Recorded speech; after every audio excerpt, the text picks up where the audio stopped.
Washington Post's key findings are that law enforcement did not respond with urgency and that former President Trump's attacks have led to escalating threats of violence.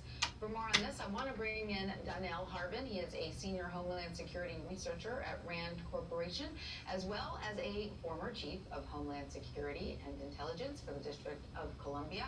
Welcome, Donell. Great to have you with us. So the Washington Post investigation says you and your team, quote, had spotted increasing signs that supporters of President Donald Trump were planning violence when Congress met to formalize the Electoral College vote.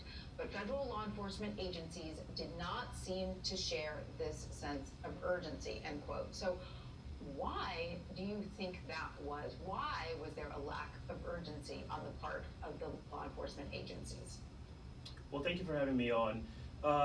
What we generally see in the intelligence space is law enforcement looking for specific and credible threats. And throughout the days and weeks leading up to January 6th, we saw a lot of information, but none of it was specific and credible, and that's what they need to go to take action. What concerned us, however, was that there was a vast amount of threat information that was being purveyed online from actors and places that we'd never seen before. And so the Washington Post report goes on to say that you even went as far as, quote, asking the city's health department to convene a call of D.C. area hospitals and urge them to prepare for a mass casualty event. So how did you feel when you watched these events unfolding on January 6th, knowing what you had known beforehand? I mean, we can't take comfort in knowing that, in predicting what was going to happen. It was unfortunate. We were prepared in the city of the District of Columbia, across the entire government enterprise, and we were hoping that our federal partners would be prepared as well. We made sure that their healthcare partners and all our private sector partners were aware, and the word was put out across the entire DC government of what was coming, and unfortunately our predictions came true. And we saw this unfold. We had staff in the field, we had staff embedded with the Capitol. We saw this unfold in front of our eyes, and we were very, just like many Americans, we were shocked and dismayed. And so how do you think the insurrection could have unfolded differently if law enforcement had acted more on these warning signs that you noted? Yeah, I can't hypothesize what would have happened if things would change. I can tell you that had the District of Columbia, specifically the local law enforcement, the DC police, Metropolitan Police, had not been there and prepared, things could have been a lot worse at the Capitol. Fortunately, we had all of our intelligence was solid. We had all of our stakeholders and partners we'd reached out to. We prepared them, and I think things could have been a lot worse had certain preparations not taken. What occurred inside the Capitol and the inner workings of the Capitol Police and how they operate is really still being examined. So hopefully we'll get good clarity on what actually occurred and what didn't happen. But the intelligence was sound, it was shared, and we were ready, at least from the local side.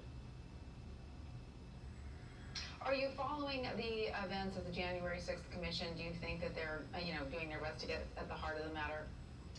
I think they are, and I think that there needs to be a full autopsy of what happened. We can't let this happen again. I also don't want the viewers and the American public to be stuck on January 6th. January 6th was, in my professional opinion, was a symptom of something that's larger than what happened on that day. The conditions that allowed January 6th to happen still exist in this country. Mis and disinformation, a breakdown of public trust in public institutions and government, and a lot of those conditions still exist. So to prevent the next January 6th, we need to do a full analysis of what happened on January 6th, but we shouldn't get stuck there. And do you fear that like you said, that the conditions still exist? Do you fear that something like this, a violent event like this one, could happen again? Absolutely. I mean, nothing's really changed from January 6th, save a few hundred people being prosecuted and charged.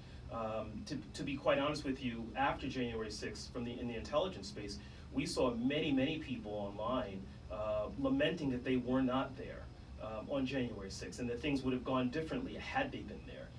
And so what you saw on January 6th was a large group of individuals, but there's many more who are like-minded. And what we have to start doing in this country is getting to a place where we can start de-radicalizing ourselves and healing. And that's not going to happen until we do a full autopsy of what happened on January 6th, all the circumstances that surrounded that, and start addressing what got us to this point as Americans. Well, Donell Harvin, thank you so much for joining us and sharing your insight into that horrific day. Thank you so much. Thank you very much.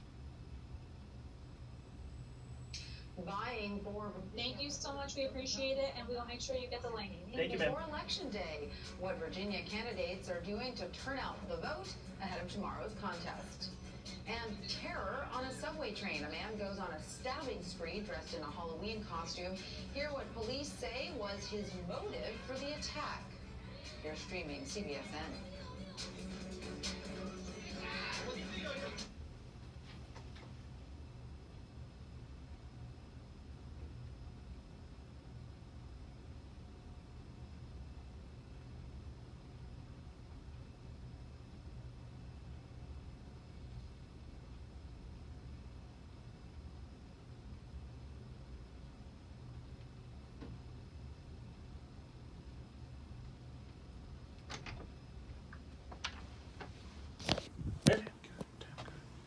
Really? You still on? No, I'm logged off.